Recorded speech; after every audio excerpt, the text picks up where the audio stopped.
Merci, José. Et maintenant, notre première conférencière, c'est Martine Charette. Martine est boursière de recherche postdoctorale BNP, division des sciences sociales et comportementales à la Dalai Lama School of Public Health. Elle détient un doctorat en santé publique de l'Université de Montréal. Grâce à une bourse de recherche de l'IRSC, elle a récemment pu effectuer et terminer des travaux de recherche à la London School of Hygiene and Tropical Medicine au Royaume-Uni. Martine s'intéresse particulièrement aux déterminants spatio-temporels et de l'équité en santé. Elle s'appuie également sur les domaines de l'épidémiologie sociale, de la géographie et de la promotion de la santé pour mieux comprendre comment les individus interagissent avec l'environnement urbain et utilisent les lieux, et en quoi ceci mène à des inégalités sociales en matière de santé et de comportement de santé. Pour savoir plus sur ces travaux de recherche précédents et en cours, allez à www.martinecharette.weebly.com. Donc, Martine, la parole est à toi.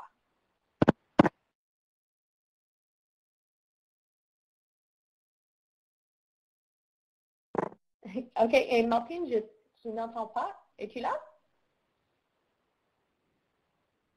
Est-ce que vous m'entendez? Oui.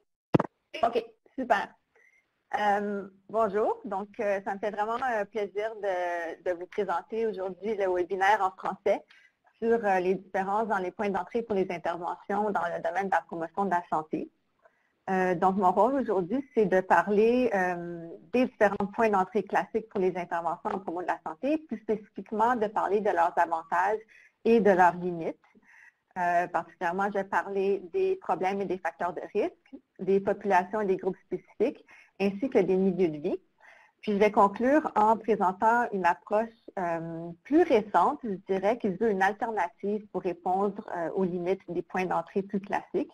Cette approche-là s'appelle l'approche des collective lifestyles, ou on pourrait dire des modes de vie collectifs en français.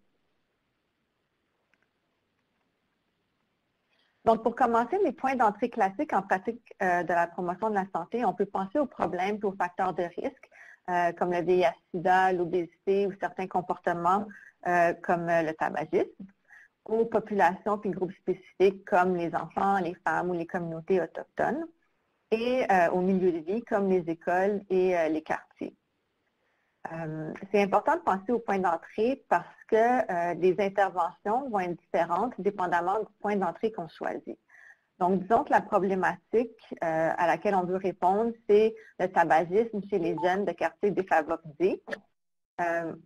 On devra se demander d'où vient le problème. Est-ce que ça a à voir avec le tabagisme comme tel, avec les caractéristiques des jeunes ou avec les milieux où ils évoluent? Et c'est d'autant plus important de s'intéresser aux points d'entrée parce qu'ils influencent donc comment un problème est abordé, qu'est-ce qui, selon nous, façonne la santé, comment on devrait étudier et comprendre un problème, ce qu'on peut faire pour y remédier, donc sur quoi est-ce qu'on devrait intervenir et comment. Puis ultimement, le choix d'un point d'entrée reflète nos présuppositions qui sont souvent implicites de ce qui cause un problème de santé et de ce qu'on peut faire pour le régler. C'est un lien direct avec les compétences des promoteurs de la santé, je dirais, parce que, par exemple, ce qu'on mesure au moment de l'identification d'un problème et des besoins aura un impact éventuellement sur le développement, l'implantation et l'évaluation d'une intervention. C'est encore plus important, je dirais, de nos jours parce que les interventions en promotion de la santé particulièrement sont caractérisées comme étant complexes. Elles sont basées sur le modèle écologique de la santé. Elles ont souvent plusieurs niveaux, sont intersectorielles, il y a de multiples composantes. Puis elles visent à changer autant les individus, les communautés, les structures organisationnelles et les politiques. Souvent toutes ces choses-là en même temps. Donc à cause de ça, il n'y a pas d'intervention qui est généralisable universellement. Il n'y a pas de taille unique. Et le contexte social dans lequel on intervient est important. Puis, Nous, la prémisse qu'on fait dans notre chapitre de livre, c'est que le contexte social est en fait crucial et essentiel. Donc, qu'est-ce qu'on veut dire par contexte social? C'est souvent défini par une longue liste de facteurs sociaux, politiques, économiques, environnementaux et autres qui, on croit, influencent la santé et les interventions qu'on développe. Mais ces listes-là qu'on retrouve souvent en recherche, on les retrouve dans la discussion de nos articles, ça nous permet d'éclaircir ce qui compte, mais pas tellement, ça ne nous aide pas tellement à comprendre le comment et le pourquoi des choses. Donc, pour aller au-delà d'une définition un peu restreinte du contexte social, on vous en suggère une autre que vous voyez ici sur la diapo numéro 28, si je ne me trompe pas. Je ne vais pas la lire au complet, j'avoue, c'est assez complexe, mais je dirais que les idées clés à retenir sont que le contexte social implique des agents sociaux, donc des individus, des personnes, des objets, donc des choses, et des interactions entre les individus et ces objets-là. Ce qui est aussi important de retenir, c'est qu'il y a des mécanismes d'action qui mènent aux résultats qu'on observe. Puis ces mécanismes-là, souvent, ils varient dans le temps et dans l'espace. Donc, rapidement, un premier petit sondage avant de plonger dans le vif de la présentation.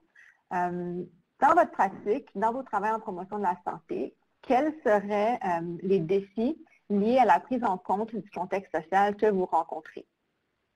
Je crois que dans la boîte que vous voyez à l'écran, vous pouvez tout simplement entrer votre réponse.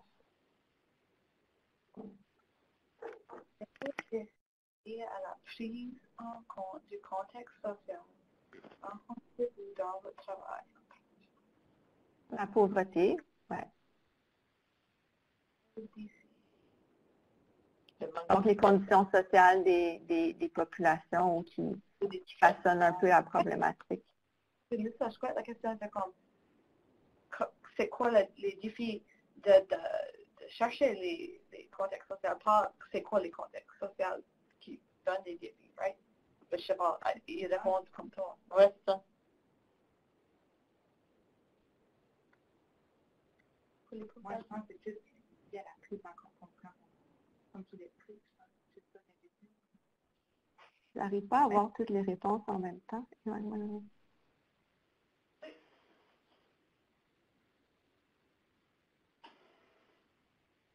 Super. Ben, merci pour vos réponses. On pourra y revenir dans la discussion à la fin de la présentation, si vous voulez. Donc, dans les prochaines minutes, je vais passer en revue les différents points d'entrée classiques. Je vais décrire ce à quoi ressemblerait une intervention basée sur chacun, puis parler de leurs avantages puis de leurs limites, particulièrement en ce qui a trait à tenir compte du contexte social comme je viens de le définir. Mais je voudrais juste vous dire, avant ça, vous mentionner que pour les besoins de la présentation, j'ai dû chercher à distinguer de manière qui peut sembler artificielle les différents points d'entrée. Puis il faut se souvenir qu'en réalité, les frontières entre les points d'entrée puis les interventions qui en découlent ne sont pas si claires et si nettes, mais il peut y avoir du chevauchement. Donc, la première approche, c'est l'approche par problème et facteur de risque. Donc, dans ce cas-ci, le point d'entrée, ce sont, comme je viens de le mentionner rapidement, les maladies, les comportements à risque, comme le tabagisme ou l'alimentation malsaine, mais ça peut aussi être des conditions comme le fait d'être sans domicile fixe. L'objectif des interventions basées sur les problèmes et facteurs de risque, c'est de réduire la prévalence de ces maladies, comportements ou conditions. Les interventions vont généralement impliquer des campagnes d'information et d'éducation à la santé qui visent le développement de compétences des individus. Puis un des avantages, on peut dire, de cette approche-là, c'est qu'elle cadre très bien avec l'épidémiologie classique qui s'intéresse à identifier des facteurs de risque modifiables afin de réduire le fardeau de maladies. C'est aussi basé sur des théories individuelles en santé qui, historiquement, prédominaient en promotion de la santé. Un bon exemple d'une intervention qui est basée sur cette approche-là, c'est l'essai Mr. Fit. Donc, c'est une intervention qui a été faite dans les années 70, si je me souviens bien, qui impliquait 6 000 hommes à très haut risque de maladies cardiovasculaires, donc c'est des fumeurs, vous avez une alimentation malsaine.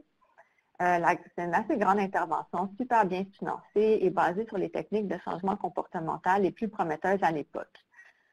Malgré tout ça, les résultats ont été plutôt décevants. Après 6 ans, il y avait encore 62 des participants qui fumaient, puis 50 qui souffraient d'hypertension.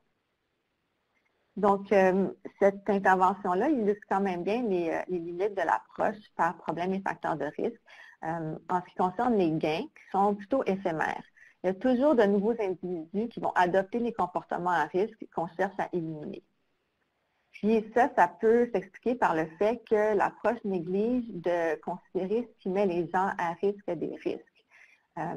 Ces facteurs-là se trouvent plutôt dans le contexte social. Ça peut impliquer des choses comme les tactiques des industries du tabac et du sucre qui visent certains groupes plus particulièrement, les médias, les normes familiales et communautaires en ce qui a trait au tabagisme et aux pratiques alimentaires, ainsi que les conditions socio-économiques des individus en question.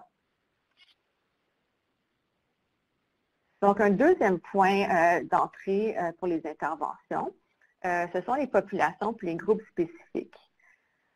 Le point d'entrée est donc des groupes qui partagent des caractéristiques clés qui, on croit, les mettent à risque d'une santé sous-optimale. Donc, on peut penser aux femmes, aux enfants, aux aînés, aux communautés autochtones. Puis encore là, l'objectif des interventions basées sur ce point d'entrée-là, c'est d'améliorer le statut de ces groupes. Habituellement, c'est le statut de santé. On pourrait penser que ça serait le statut social également, mais habituellement, c'est vraiment le statut de santé. Puis on essaie d'intervenir en faisant des campagnes d'information et d'éducation qui visent une fois de plus le développement des compétences des individus. Les avantages de cette approche-là, c'est qu'elle cadre assez bien avec l'organisation, comment les organismes subventionnaires et de recherche sont organisés. Donc, on peut penser, par exemple, à l'Institut de santé des Autochtones des IRSC, qui finance des projets de recherche sur ces populations spécifiques-là. Cette approche nous permet aussi de comprendre comment plusieurs facteurs de risque se concentrent au sein de groupes spécifiques. Par contre, encore une fois, le contexte social d'intervention n'est pas pris en compte. On ne considère pas de manière approfondie ce qui rend un groupe vulnérable à plusieurs problèmes et facteurs de risque. Donc, pour surmonter cette limite-là, Kate Froelich et Louise Potvin ont suggéré qu'on se tourne vers le concept de population vulnérable plutôt que de population à risque, où les groupes seraient définis en fonction de caractéristiques sociales ou de conditions sociales qui déterminent leur position dans la hiérarchie et qui font qu'ils sont marginalisés ou désavantagés par rapport à d'autres. Donc, si on prend l'exemple des peuples autochtones, en les considérant comme des groupes vulnérables plutôt que des groupes à risque, on comprendrait que c'est leur histoire de colonisation et de marginalisation qui est à la source des conséquences psychologiques, physiques, sociales et spirituelles que l'on connaît aujourd'hui. Maintenant, je suis rendue à la diapo 35 pour ceux qui nous suivent par téléphone. Le troisième point d'entrée classique dont je veux parler, ce sont les milieux de vie. C'est les milieux où les gens vivent, travaillent, évoluent. Donc, ça peut être les écoles, les quartiers, même les prisons ou des espaces virtuels. Dans la littérature, on distingue deux conceptualisations distinctes de l'approche par milieu de vie et des interventions qui en découlent. Donc, je les présente côte à côte dans cette diapo-ci et dans la diapo suivante. Donc, d'un côté, on a la définition étroite des milieux de vie qui les voit comme étant bien circonscrits physiquement, avec une structure organisationnelle claire. On peut penser à une école, par exemple. L'objectif d'une intervention basée sur cette définition-là, ce serait de réduire la prévalence de maladies ou de facteurs de risque dans la population du milieu de vie. Encore une fois, à travers, habituellement, des campagnes d'éducation à la santé et d'information pour développer les compétences des individus qui peuplent le milieu de vie. D'un autre côté, on a une définition plus élargie qui voit les milieux de vie comme ayant des frontières plus élastiques et poreuses. C'est une approche plus ancrée dans l'approche écologique. On voit les milieux comme étant interreliés. Donc, une école serait vue comme reliée au quartier auquel elle appartient, par exemple. L'objectif de l'intervention basée sur cette approche-là, c'est de rendre les milieux de vie plus sains en eux-mêmes à travers, par exemple, des changements physiques, organisationnels, structurels et politiques. Parfois, c'est aussi, et idéalement, en fait, ces changements physiques-là seraient accompagnés d'interventions visant plutôt les individus. Donc, la cible ici, c'est autant la structure des milieux que les individus, idéalement les deux à la fois. Donc, pour suivre la définition étroite, un exemple d'intervention serait un programme d'éducation nutritionnelle pour les élèves à l'école, alors que pour la définition élargie, ce programme d'éducation-là serait accompagné de cours de cuisine, par exemple, de menus sains servis à la cafétéria et d'un marché fermier pour faciliter l'accès aux aliments sains dans la communauté de manière plus générale. Les avantages d'adopter l'approche de milieu de vie avec une définition étroite, c'est que ça nous permet de rejoindre un public large tout d'un coup et aussi de maintenir un certain contrôle sur l'intervention parce qu'on sait qui reçoit l'intervention, qui reçoit quelle intervention, etc. Par contre, cette approche-là, c'est souvent un seul problème ou facteur de risque à la fois et un seul milieu à la fois. Donc, les gains ne sont pas facilement maintenus hors des frontières du milieu. Donc, les gains sont potentiellement assez éphémères. D'un autre côté, la définition élargie, dans la littérature, on rapporte que les changements sont potentiellement plus durables à long terme et qu'il y a un bon potentiel de réduire les iniquités de santé. Par contre, c'est assez difficile de comprendre les milieux dans toute leur complexité et l'approche est rarement basée sur une analyse en profondeur de la production de la santé et des iniquités de santé dans les milieux en particulier. Je vais devoir passer par-dessus cet exemple-là pour laisser du temps à Sabrina. Donc, je vais tout de suite sauter au petit sondage. Maintenant que je vais parler un peu des points d'entrée un peu plus classiques, est-ce que vous pouvez nous indiquer lequel ou lesquels vous avez utilisé dans votre travail en promotion de la santé?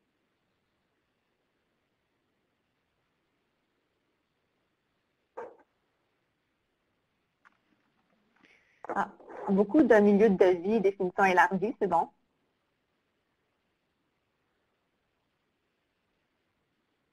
Donc, peut-être qu'on cibler les individus et les milieux à la fois. Ça reflète bien la promotion de la santé contemporaine, on dirait. Super. Parfait. Merci pour vos réponses. Donc, pour résumer, la limite principale des points d'entrée classiques que je viens de présenter, c'est qu'ils échouent chacun à leur manière à prendre en considération le contexte social des interventions et à tenir compte dans toute sa complexité du rôle que joue l'interaction entre les individus et leurs conditions sociales dans la production de la santé et d'iniquité de santé. Donc, certains points d'entrée surestiment l'individu, l'agence individuelle, les choix qu'ils peuvent faire, alors que d'autres surestiment parfois l'environnement, donc tout ce qui est structure et opportunités, contraintes. Ces approches-là ne nous permettent pas tant que ça de comprendre comment la santé et les iniquités de santé sont produites et reproduites. Donc, c'est pour ça qu'on vous propose aujourd'hui une approche qu'on considère assez prometteuse et qui nous permettrait de mieux prendre en compte le contexte social des interventions. C'est l'approche des collective lifestyles, ou mode de vie collectif.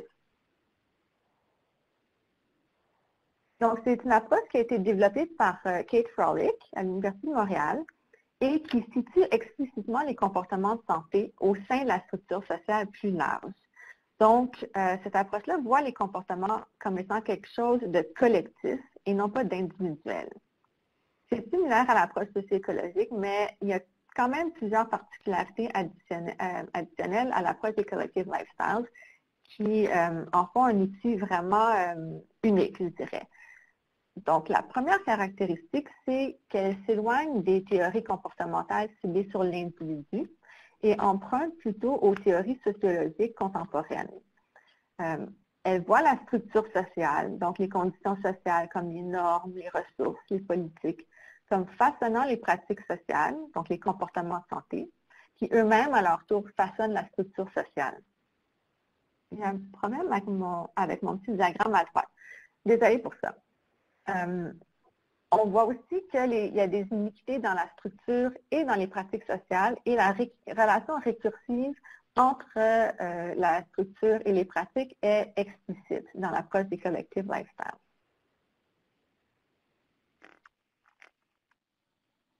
En second lieu, l'approche des collective lifestyles s'intéresse aux pratiques sociales dans leur ensemble et non seulement aux pratiques de santé.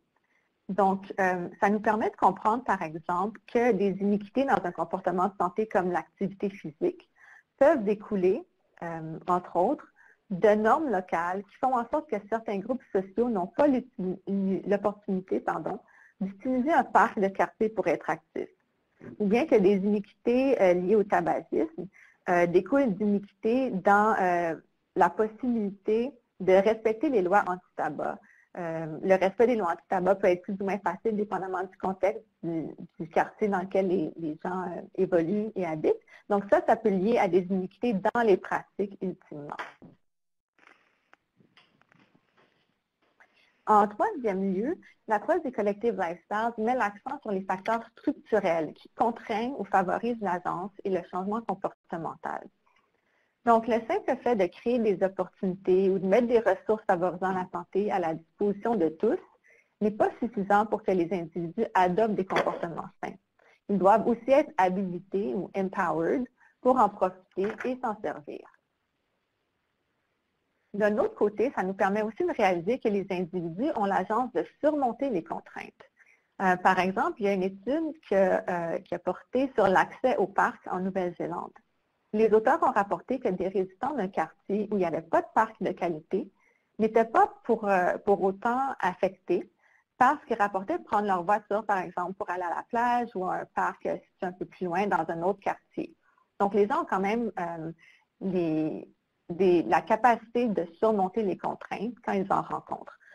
Pourtant, toutefois, il faut garder en tête que cette capacité à profiter des opportunités ou à surmonter les contraintes n'est pas distribuée également, donc peut, entre autres, mener à des inégalités de santé éventuellement. Une quatrième caractéristique de l'approche des collective lifestyles, c'est qu'elle met l'accent explicite sur les relations de pouvoir.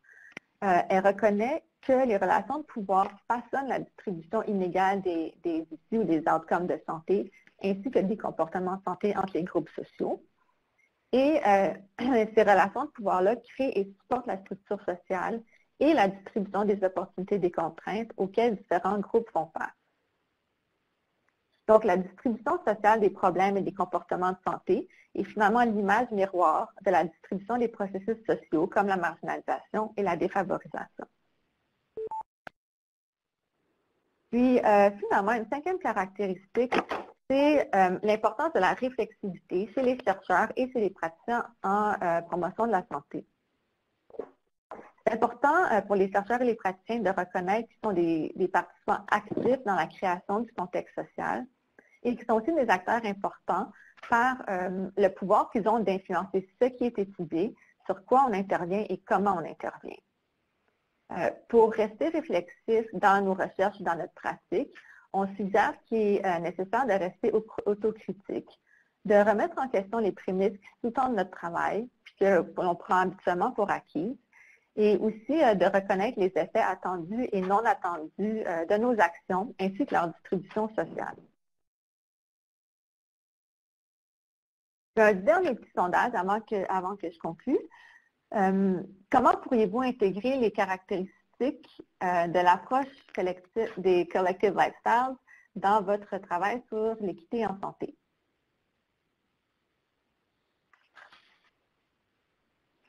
Si on repense à l'importance de la réflexivité, de reconnaître les contraintes et les opportunités, l'importance des relations de pouvoir.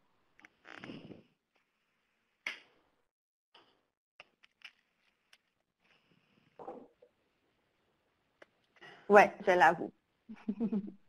C'est un peu théorique pour le moment. En examinant dans mon projet de recherche comment la parole de certains devient légitimée ou pas. Oui, très bien. Qui est-ce qu'on entend?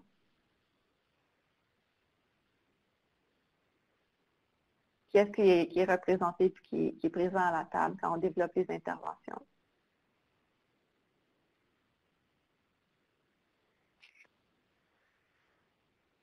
Super. Bon, on pourrait y revenir peut-être dans la discussion aussi. Donc, juste pour conclure, les messages clés, je dirais, de ma présentation, c'est il est important de rendre explicite le point d'entrée qu'on choisit et pourquoi on le fait lorsqu'on développe une intervention. D'être vigilant également quant aux limites de chaque point d'entrée, classique et moins classique, et aux façons de les surmonter. Et d'essayer d'anticiper les conséquences sur les inéquités en santé qui découlent du fait qu'on favorise un point d'entrée plutôt qu'un autre. Donc, je vous remercie de votre attention, puis je passe la parole à Sabrina ou Terry.